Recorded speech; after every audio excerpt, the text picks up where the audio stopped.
I'm Lisa Fine, and I'm one of the co-hosts of the Great Women in Compliance podcast. You are listening to the FCPA Compliance Report. Check out Great Women in Compliance on the Compliance Podcast Network, and it posts every Wednesday at 8 a.m. Eastern Time. You can also join in the conversation at the GWIC community on LinkedIn as well. In this episode, fan favorite and Morrison and Foerster partner James Koukios joins me to take a look at several issues which were discussed in the Morrison and Foerster International Anti-Corruption newsletter from April. The FCPA Compliance Report is a production of the Compliance Podcast Network. We are going to take up the firm's always great International Anti-Corruption newsletter. This episode will focus on the April newsletter of this year, and it had some very interesting stories, James. I'd like to start with, we had the former CEO of Braskem plead guilty to bribery schemes. Braskem, I think, pled out or at least settled with the Department of Justice back in 2016. And here we have nearly 6 years later, we have the prosecution of the former CEO. I found this pretty significant alone because the former CEO was prosecuted. But I was wondering maybe to ask you, when you see something like this, even if it is an outlier, even if it is an anomaly, is that the type of message that you can put forward to clients that, look, this can happen under the right circumstances, and a message that clients should listen to? I think so, Tom. You know, I was brought up to the FCPA unit to really focus on individual prosecutions. I'd been a prosecutor in Miami, and the FCPA unit had just finished the Siemens resolution, and they really wanted to expand, from not only doing big corporate cases, but also to bring individual cases as well. And I really focused a lot of my time in the 6 years I was in the fraud section on individual cases. And I started to think at the end, I prosecuted a lot of individuals, but they tended to be smaller companies, local companies based in the U.S. where we could get better evidence. I did the Eskenazi case, the direct access partner case, and they were meaningful cases, and they showed that we were able to build cases against individuals and prosecute them. But I always, in the back of my mind, wondered, does the CEO or the CFO or other top executive from, a big company, a Fortune 100 or a Fortune 500 company, does it matter that Joel Eskenazi got convicted? Does it matter that, Benito Chinea from Direct Access Partners pleaded guilty? I just didn't know what it message it sent, because those folks were both the CEOs and in many ways the salesmen themselves, and they were out there to try to drum up the business. And I think when you, in contrast, have a resolution like Jack Stanley, or this month, Jose Carlos Grubasic from Braskem, a really big international company, and DOJ is able to go all the way up to the C-suite and get somebody to plead guilty because of that. I think that does tend to send a message. It's not just the small mom and pops that are getting in trouble individually. There are actually big company CEOs that are getting in trouble, and that DOJ and SEC are able to bring these cases. So I do think it does send a message and a reminder that the department's able to do this. And because of that, I think it sends the deterrence message that DOJ and SEC always preach about individual prosecutions. Now, again, as you said, this tends to be kind of an outlier. And so maybe the message is a little bit muted because of that. And people think, okay, well, this is just an unusual one. And we don't have to worry about this. But maybe not. I think that this is a continuing reminder that DOJ and SEC will follow through and try to build the case and roll people up until they get to the top and bring these cases. James, next up, we had a former Barbados official sentenced for money laundering bribe payments.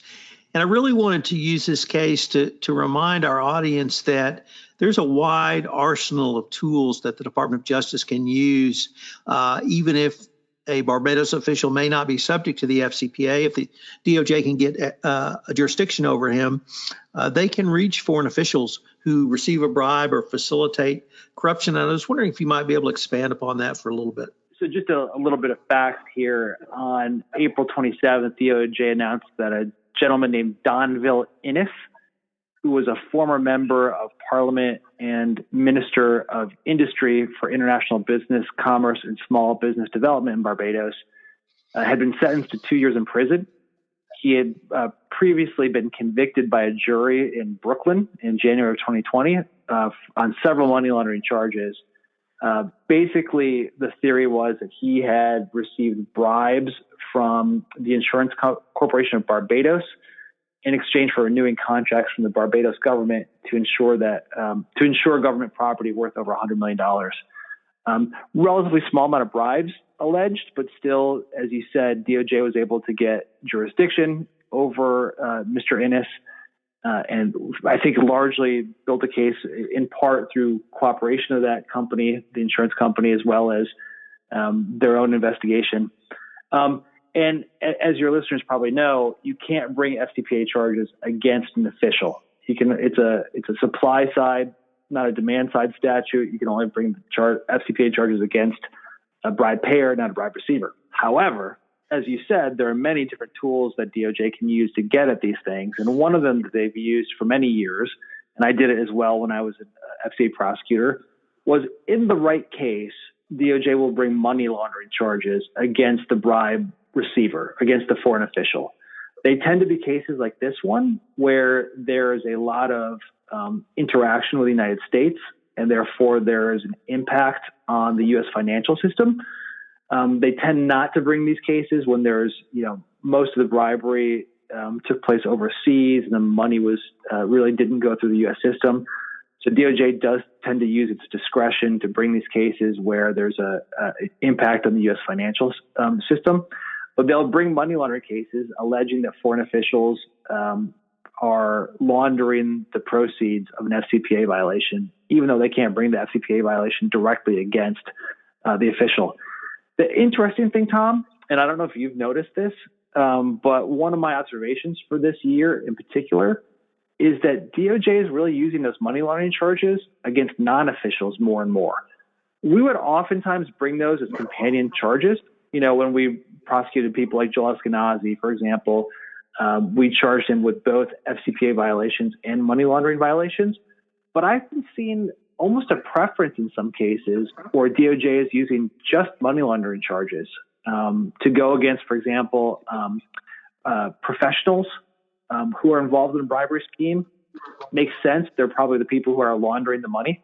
And so that it would make sense, even though they're technically involved in the FCPA scheme. Maybe you want to focus on the money laundering.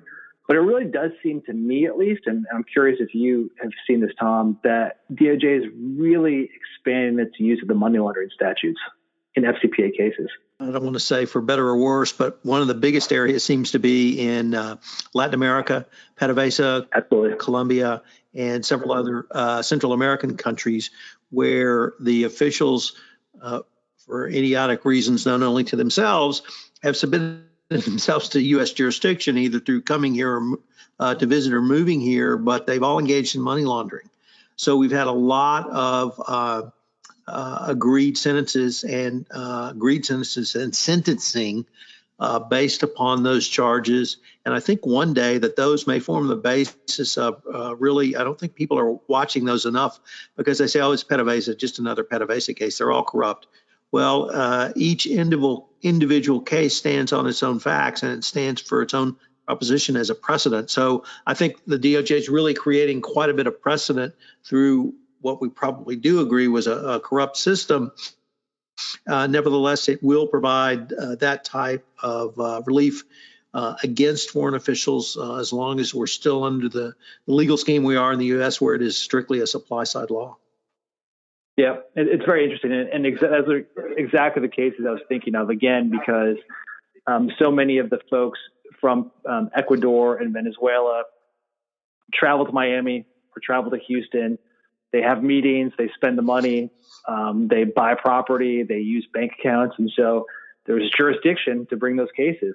I used to joke that you could probably bring about 90% of FCPA cases in Miami because people either go there to spend the money. They go there for a meeting, or they use the banks in Miami. But that often does happen, especially Latin American and Caribbean cases like this one. We'll be right back with more from James Koukios after this message.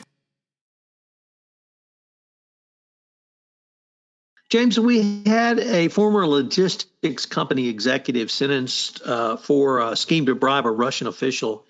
And we rarely see logistics company officials involved in FCPA violations, yet I think that's one of the highest risk industries, because literally everything a logistic company does is going to have a government touch point, whether it's getting products outside the United States into a foreign country, and then through multiple checkpoints. They're probably going to be tax officials, customs officials, certainly if it's on a ship, a port official. So there's lots of different touch points, and I've always been frankly relieved, but also very admiring of how the logistics industry really works with a wide variety of groups that could get them into trouble. But I was wondering kind of what you've seen around logistics companies and international corruption. No, it's a great point. I mean, one of the first cases I worked on at DOJ was the Panalpina line of cases. And so there you had exactly what you said. There was the alleged bribery of customs officials and tax officials, and many companies using Panalpina as the third party to help them do that.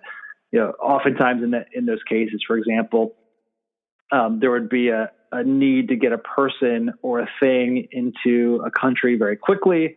They didn't have time, or they didn't take the time to get the right visas or the right customs clearances. And so they would use the third-party logistics agent to pay a bribe to the relevant officials to get those people or those products into a country. Some cases had even more elaborate bribery schemes using the logistics companies, trying to falsify documents that things had left the country and then come back into it to avoid triggering some taxation issues. So absolutely what you said, Tom, the customs agents, the port agents, the tax officials, logistics touches all of those. This case is a little bit different, a different form of risk. This involved the former co-president of a Maryland-based logistics agency who was pled guilty and sentenced in April of 2021. That was when the sentencing was, for actually paying a bribe to get the business in the first place.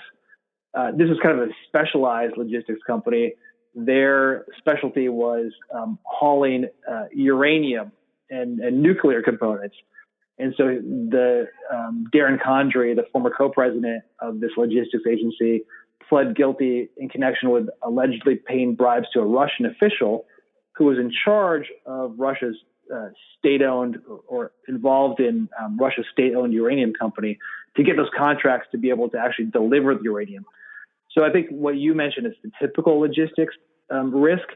This is another one, which is actually paying bribes to get the business from a government customer, not just paying bribes at the ports and of entry. So very, very interesting case. Not a problem. And for our final story from the April newsletter, James, a former employee of a Swiss-based commodities firm pled guilty in connection with the Ecuadorian bribery scheme. What intrigued me about this, James, was we have now seen several cases involving commodities trading. We've had a CFTC involvement in one case. And when I looked at energy companies and their commodity trading operations back in the early sort of 2012 timeframe, I thought that was highly rife for FCPA exposure, because if you're in particularly energy commodities trading, every counterparty is an instrumentality of a foreign government, because they're all national oil companies. So whether you're buying, whether you're selling, whether you're trading, whether you're swapping, whether you're buying on the spot market, whatever it may be, there's going to be a foreign government touch point.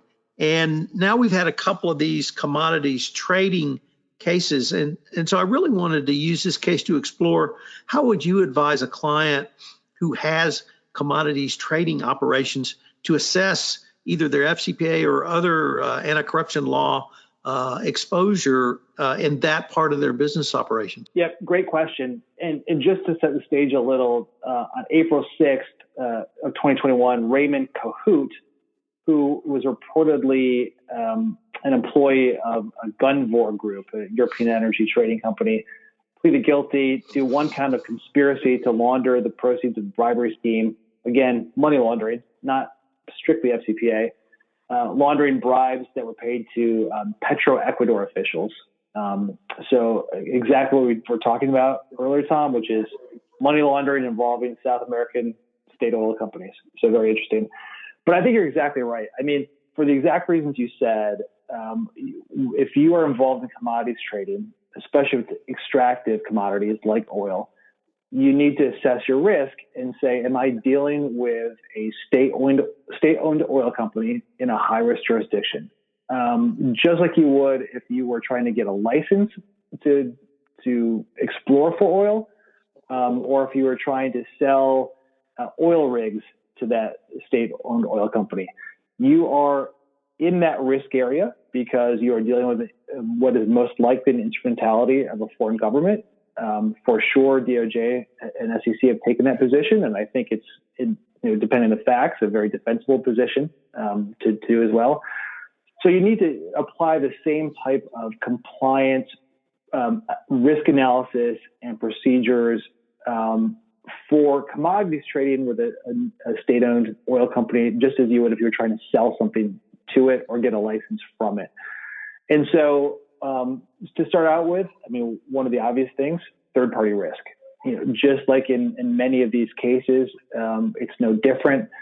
What we see in a lot of these cases is the use of third-party consultants and other third-party intermediaries to pay bribes to officials of the national oil companies, either to win the contracts for the commodities, or often sometimes we see it as paying for information to bid rig. In other words, instead of necessarily paying the money directly as a bribe to get it, you got to pay a bribe to get the information so you can be the most competitive and win it.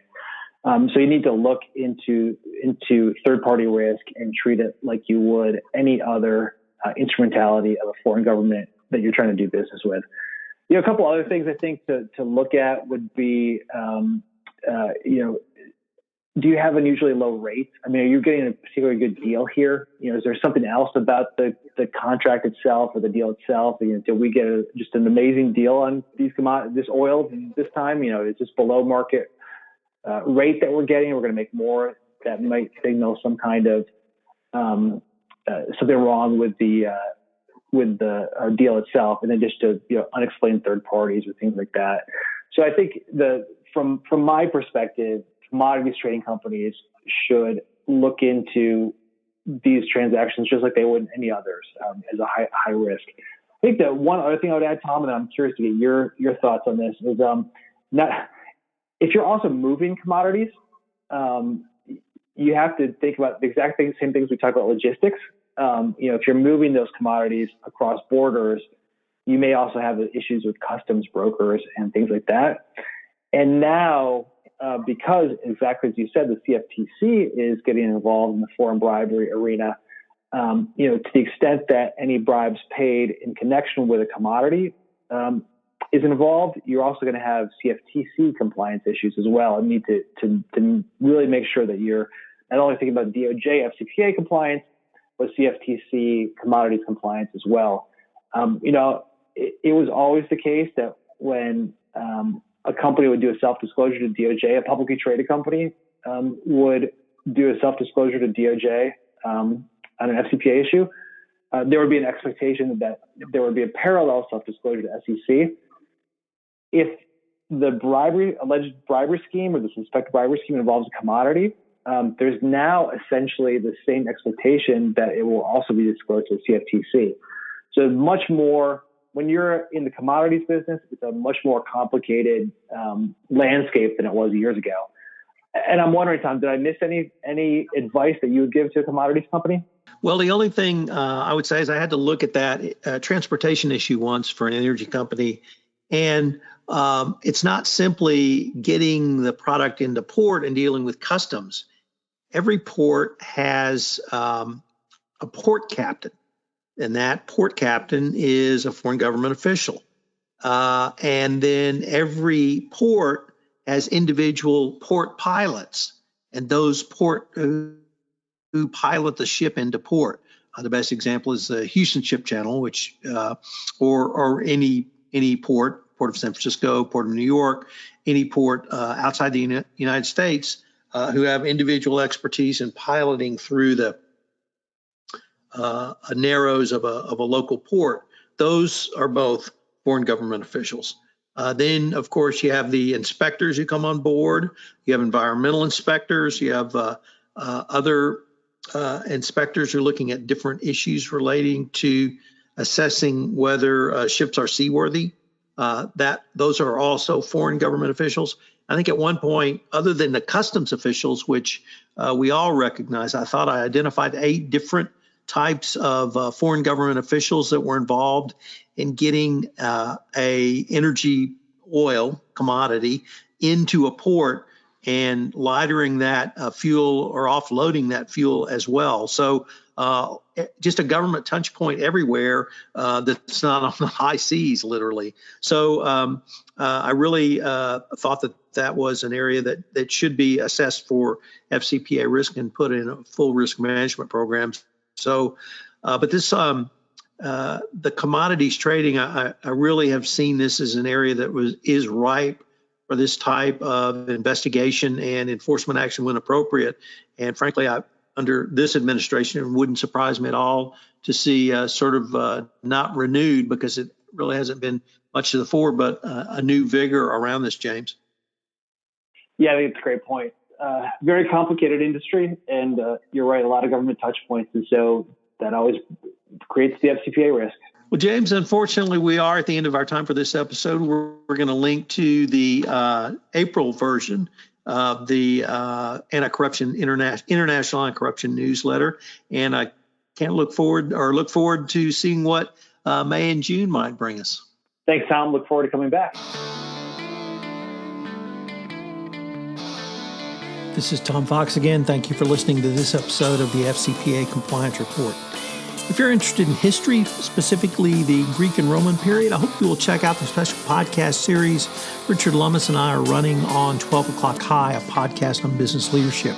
We're taking a look at Plutarch's lives and bringing it forward for leadership lessons for the 21st century. A fascinating series on one of the seminal biography and textbooks of history. If you're interested in history, biography, Greeks or Romans, I know you'll enjoy it. Please check it out.